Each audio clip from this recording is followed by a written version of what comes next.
English-speaking friends, I salute you in the name of the Lord Jesus Christ. And so we now speak about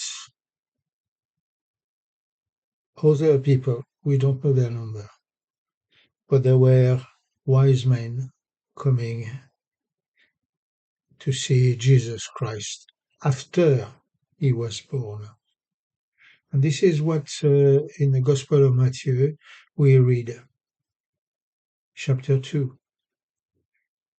After Jesus was born in Bethlehem in Judea, during the time of King Herod, Magi from the east came to Jerusalem and asked, "Where is the one who's been born King of the Jews? We saw his star in the east and have come to worship him."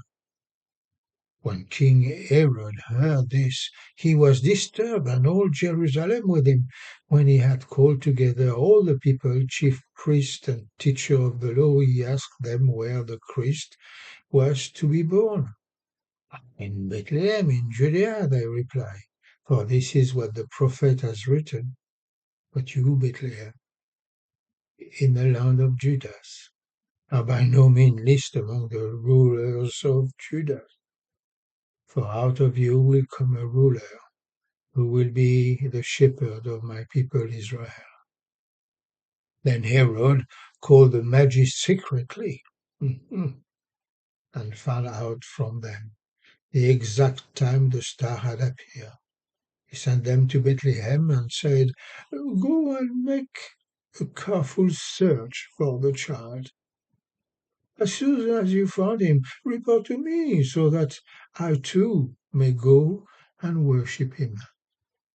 And after they heard the king, they went on their way, and the star they had seen in the east went ahead of them until it stopped over the place where the child was. When they saw the star, they were overjoyed. On coming in the house,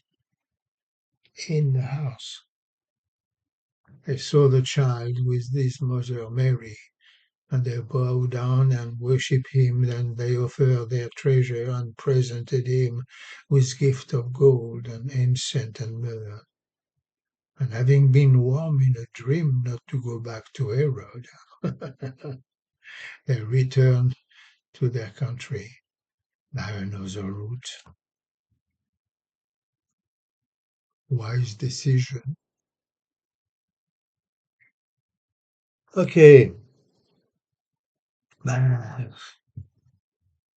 I found it rather strange that the most important event that the people in Israel had ever known and received was ignored by them. Not even the testimony of some shepherd troubled them. The Gospel of Matthew tells us that later on, in the house, a small number of foreigners from the east came to offer gifts to the king who has been born. And that is all. The three other Gospels don't speak about it. That being said, God in his great wisdom did not choose just any powerful king to discover his light in the sky, surrounded by millions of other light by those priests who were wise astrologers seeking the truth in the star, but were getting totally lost in occult science. You see, God's star only shines in the eyes of those who seek the true meaning of life. So because they were disappointed with their understanding of life, those wise men, feeling that they were missing something, decided to follow the star, the strange light, where its lead. And because the poor in spirit are promised to see God, they will find him, but in a house. God chose to speak to foreign priests who were humble enough, wise enough to realize that they would need his wisdom in order to know the true meaning of life. This is why the Bible testifies about them, describing them as wise because they had the wisdom to see that this light was a true light which coming into the world enlighten all men. Oh, okay, that the light from God which in the darkness only appeared to wise men dressed richly like kings. I understand, Major, but were they not people in Israel like intellectuals, theologians, writers worthy of receiving the celestial message? A right thinker who would have accepted it with more Israelite majesty, dignity. After all, Major, this is the greatest message the earth has ever received, right? So, well, yes, yes, and yet there were no angelical choirs in the library of the scribes in Israel to proclaim the birth of the Messiah. Their light did not lead them to Jesus Christ, but to theological understanding of the law. There were no angelical choir at King Herod's palace to proclaim the birth of the King of Kings, nor any light to guide that ferocious king to the infant king. But his light led him to the massacre of Ramah.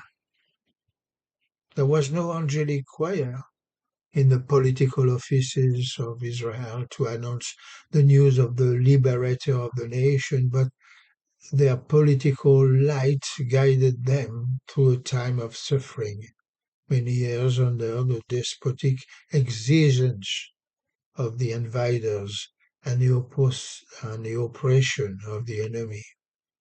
Yet the angelical choir entered the soul and touched the heart of all those who in all honesty thought the truth, the heart of all those who thought the meaning of life. But why did God choose foreigners rather than wise men in Israel to announce the birth of his son? Well, because the priest and scribe in Israel who knew that Christ was going to be born in Bethlehem simply did not care. Were they not, after all, the descendant of Abraham? Okay, but why these foreigners? Well, because these wise men, these priests, these researchers from the East had in them the need to know and to discover the truth about this light. This star intrigued them, fascinated them, captivated them. This star made them leave their family. This star encouraged them to abandon everything. This star stimulated them to cross burning, dangerous desert and to escape political and religious instability in their country. The star guided them through a dangerous and risky expedition, especially when they testify about the birth of Jesus before King Herod. They could have sent ambassadors, emissaries to Israel instead of looking for a child. But they were ready to leave the world of astronomy, magic, occultism, witchcraft, to follow this strange light, this star, and to discover the truth it proclaimed. My friend, God is not particularly looking for rich people, educated people, high-ranking people, people of different tradition, different religions or politics, or different color, of different language, but people ready to live, all to be guided by that strange star, to discover Jesus, the way, the truth, the life, and to become a star, leading people to the Lord. No earth's gift can we present him, no gold or mirth or odor sweet. But if with hearts we can content him, We humbly lay them at his feet. It was pure love that from above brought him to save us from all harms. So let us sing and welcome him, the God of love, in Mary arms. God bless you all. Happy New Year.